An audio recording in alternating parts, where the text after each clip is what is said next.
No More Heroes, being the first part of the Curseborn Saga. Prologue, A Mother's Farewell.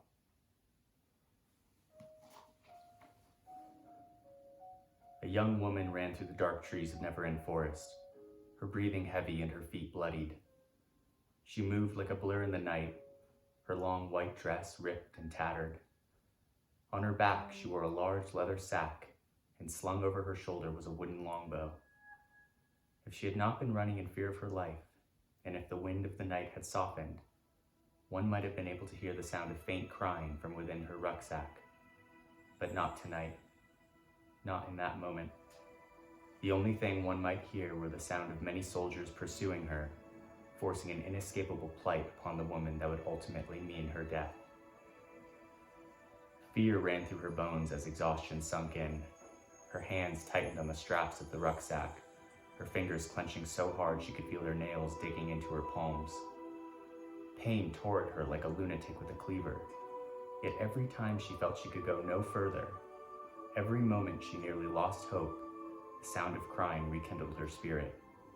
And so, her hands clenched tighter, and she did not stop. "You will live, I promise." Her words were a whisper left amongst the trees. The rain was falling like the pounding of her heart, but she could not hear it. She could no longer hear the sound of her naked feet slapping through icy puddles. Even the shouts of the soldiers chasing her seemed to fade away with each passing moment. She knew she would soon reach the edge. It was there that death would find her. "We tried, the best we could. I just wish..." As she spoke, her voice seemed to fade away into the dark where it would keep her words forever. The last and only remnants of her would be a trail of blood on the forest floor. Droplets of water ran down her face, and she could no longer tell if it were the rain or her tears.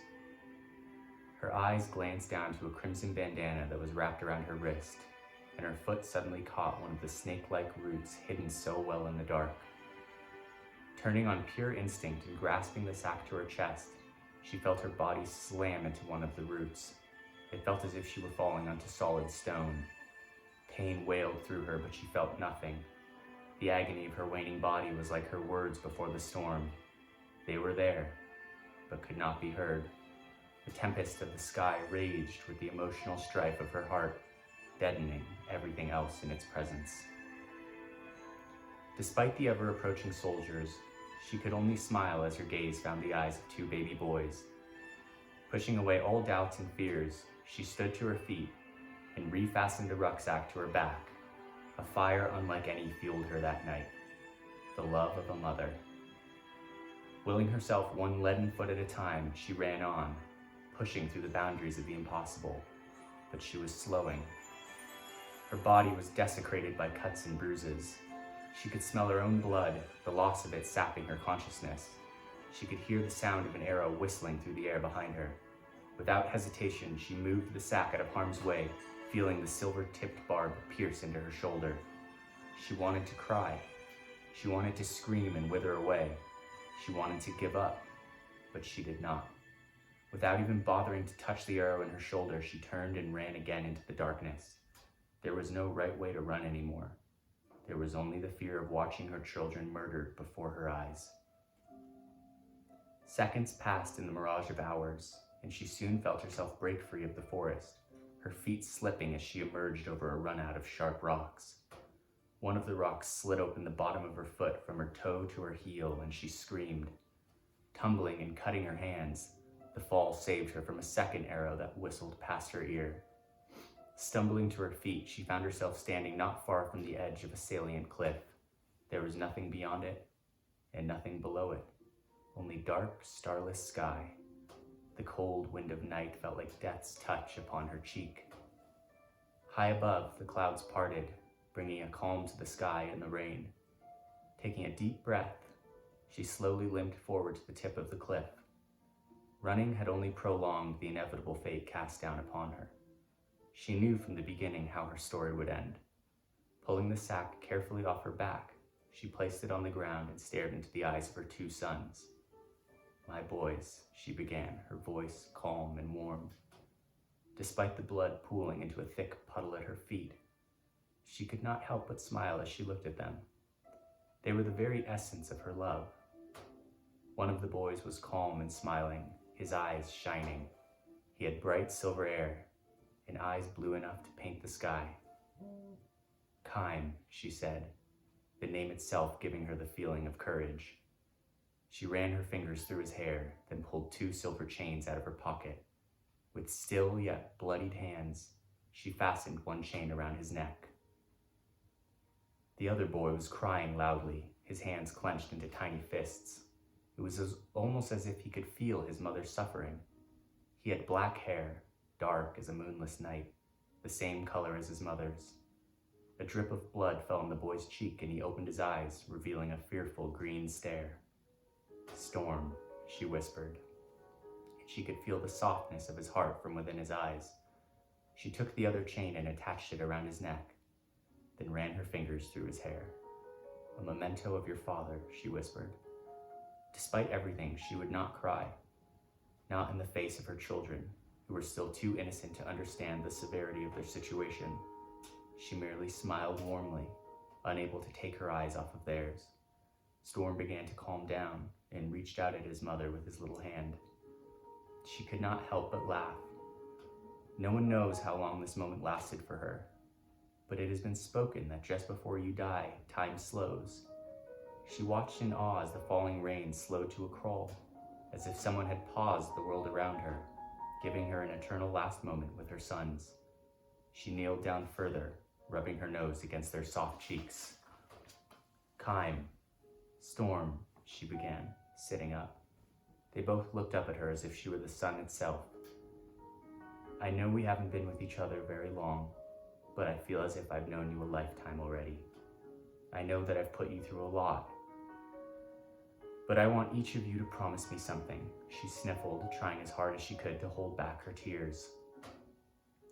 "If there is one thing I will regret in my life, it is that I won't be able to watch you two grow up. I won't be able to see you pick up your first sword, or speak your first word, or meet your first girl. Throughout your life, you will have to make many mistakes in order to learn, and sometimes this will be difficult and frustrating. But always remember that the clever can learn from the mistakes of others." Kime's little hand fell on Storm's as they listened.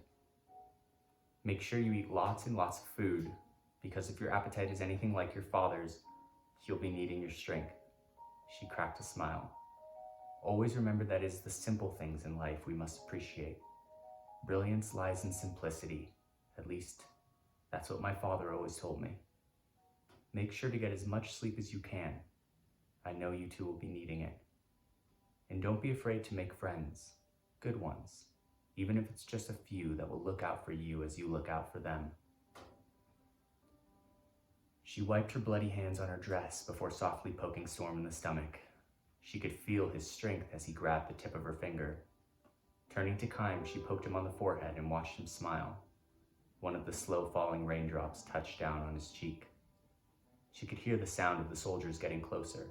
She could feel their footsteps through the earth she kneeled upon. But more so than anything, she could sense the vengeful presence that was leading them to her. She turned to look at an opening in the trees, staring into the dark. A dozen soldiers with bows on their backs moved swiftly through the rain and the dark. Creatures tucked away into their little holes as they swept past. They weren't trying to move quietly or in any way mask their presence. Their pitch-black armor caught the light of the moon, and a single flash of lightning illuminated the face of the soldiers. They were all young women, strong, silent, and fueled by one binding purpose. One of the soldiers came to a stop, her eyes entranced by something before her. She reached out, holding up her palm as a leaf floated down from a tree. The more she stared at the falling leaf, the more she could not understand what was happening. It was falling as if in slow motion. Its subtle, shifting sway slowed to the speed of a crawl, and it took nearly 2 full breaths to fall only a few inches and land on her palm. A hand fell on her shoulder, awakening her from the trance. She turned to look at their leader, a young, beautiful woman with long silver hair and a single black eye patch over her left eye. She was the only one without a bow, and a dark longsword hung from her hip. "Come, Arya," said the leader in a soft but commanding tone. "Something beyond us is here with the girl," whispered Arya. She looked up at the sky, then at the forest surrounding them. The other soldiers had all come to a stop as well, each of their eyes captured by the slow falling of the leaves. Even the rain had become nearly still. A shiver ran throughout Arya's body. "Whether there is something here with her or not," said the leader, stepping forward. She came to a stop, then turned and faced the soldiers. "She will still die." It wasn't long before the soldiers passed out of the last lining of trees and onto the cold, sharp rock of the cliff. The falling of the rain had returned to normal, and an icy breeze swept past each of their faces as they encountered the one they had been hunting. Each of them pulled their bows off their shoulders and nocked their arrows. A shift in the clouds cast a single ray of moonlight down upon the cliff, illuminating a teary-eyed girl with her hands clasped together, and her two sons, who stared up into the light as if it were the embrace of their own mother. And then it was gone. The clouds passed in front of the moon once again, and the shadows of the future were all that remained. "Young Rose," the lady's voice snapped open the girl's eyes. She rested her hand on the pommel of her longsword and continued. "You are hereby accused of treason for willingly and knowingly breaking the law of blood. You will have no trial and have been sentenced to a hasty execution." Rose unclasped her hands and stood with her back facing the soldiers, the wind lifting her long hair out behind her. She cast one last long look up at the moon. "You pray meaninglessly," the voice of the lady behind her declared. "After your death, the two half-bloods will be killed. There will be no pardon. There will be no trial. They will not exist, as they should have never existed in the first place. You will not lay a finger on them." Rose's voice cut through the air like a whip. She could hear the bowstrings tense within the hands of the soldiers. "She is but a curse-born girl, and yet you flinch upon hearing her voice?" Rose could hear the amusement in the leader's tone. It was the voice of someone who enjoyed the torment of others. Rose turned around, her eyes radiating her steadfast will. "You would do well not to underestimate me." Before her stood a dozen soldiers poised to kill. Out in front of them all stood the lady in command. She wore elegant black armor smeared with blood. A simple patch covered one of her green eyes, and beautiful silver hair fell down the length of her back. "Lady Scylla," Rose said, not hiding her surprise. She took a deep breath as she took in the sight of their world's most famous heroine. "I suppose I should be honored, but I just can't help but feel otherwise. It's a shame. I've always looked up to you." Scylla let a grin curl her lips. "Honored? I am but a soldier, and you a traitor. I am here to make sure you are the last person to ever break one of the great laws. You have 12 arrows aimed at your heart, Rose. You deserve to die. You said it yourself in your attempt to sway the will of Lady Vale." The moonlight shifted, revealing a smear of blood through Scylla's hair. Don't lie to me, Rose said through clenched teeth. "You loved him. This is personal." Scylla met Rose's gaze with a look of deep disdain. "He told me about you," Rose said, tightening her fist. "You killed him, didn't you?"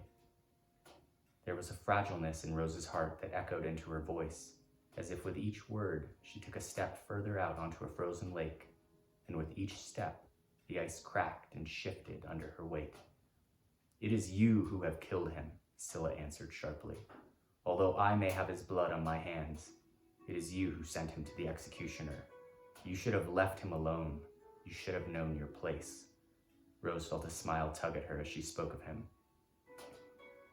"You should know better than anyone that there is no one in the world who could have told him what to do. I only loved him, and I will never feel regret because of that." "Yes," said Scylla, "it was his choice. He chose to betray his country. He chose to walk the path of revolution where only one possible fate awaited. Never forget, there are two types of people in this world. There are those to whom fate smiles, and there are those to whom fate condemns." That may be so, Rose answered, looking down at her sons. But they will walk a different path. I will leave this world knowing that you cannot harm them. The light of Vale has shined upon them. Scylla smirked. Has it now? It is the Lady Vale herself who condones each and every great law. You are delusional from loss of blood and fear of death. Do you think they will survive this night and escape the judgment of Soria unscathed? Their fate will be the same as yours, and their deaths will be painful. That I promise you. I will make sure you watch those half-bloods die, so you can exist soullessly in an eternity of regret as your penance. That, my dear Rose, is the only thing you will leave this world with. Rose carefully pulled her wooden bow off her shoulder, stepping in front of her boys. The soldiers tensed once again, but the leader raised her hand, steadying them. I'm afraid you're wrong, Rose said. They are the first of their kind. They have the spirit of the old and the blood of the new. It is they who will restore this world to its former glory. It is their chosen path. It cannot be avoided. I have seen it. Rose's eyes were soft as she looked down at Kime and Storm. Each of them were crying quietly, for despite their lack of understanding, they could sense the distress in the voice of their mother. I have heard enough, Scylla said, her patience dwindled. Yet Rose was no longer listening. She was not thinking. She was merely being, taking in the final moment between her and her sons. She gave them one last smile before reaching up to her hair and pulling out one long black strand. Focusing her thoughts, little crystals of energy materialized around her forearm and over her hands. Her energy twisted over the single black hair, changing it into a long black arrow. Rose notched the arrow to her bow and pointed it at Scylla. You may be stronger than me in every single way. You may have me outnumbered and completely outclassed, but you underestimate the strength of my will. It is a strength you will never know. The unconditional love between a mother and her children is the most powerful force there is. It has the power to sway gods, change fate, and never die. It is because of that love that you have no power to harm my sons. As Rose was speaking, she did not notice the cracking of the cliff's edge around her feet. Farewell, my sons, and know this, your father and I will always love you. As she stood before the soldiers, her inner desire to protect her children manifested itself in the form of energy, blossoming forth from her body. Several of the soldiers' eyes widened at the sight, for it was unlike anything they had ever seen.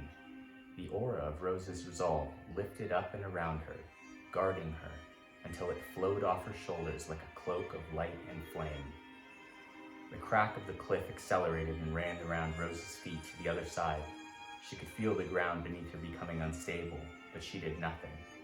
She only stared back at Lady Scylla, releasing her arrow at the same time the soldiers released their own. Rose's arrow shot forth like a spear of flame, tearing through the air and scarring the ground in its wake. As it did, she turned and lifted her arms out, protecting her sons as a dozen arrows struck her in the back. She felt each and every arrow shot by the soldiers pierce into her body one by one. Blood pooled into her mouth as she continued gazing down at her sons. Rose felt the edge of the cliff lose stability as the crack grew, and she knew it wouldn't hold out much longer. The boys looked back up at her, their eyes blank and unsure. She felt her body collapse, her once white dress stained red with blood. But she did not stop smiling. Her vision blurred, and the voices of the soldiers seemed to be fading further and further away. Even with her eyes closing, she could see their little hands reaching for her. And just before she opened her mouth to say their names, the tip of the cliff collapsed, and the three of them fell deep into the night. Lady Scylla walked forward to the edge of the cliff, looking out from the floating land in the sky. Along her cheek was a deep, blood-trickling gash, an unforgettable memento from the one person she most wanted to forget. Her simple eye patch had been ripped off by the arrow, revealing her hidden eye, black-rimmed and ghost-like, with a pale light in the iris that glowed like flames burning at the end of a dim corridor. She looked down for a long while before her face twisted into a grin. The fall would be long and dark, perhaps even endless. No one knew what rested beneath the lands of Soria. To them, it was only darkness, and always would be.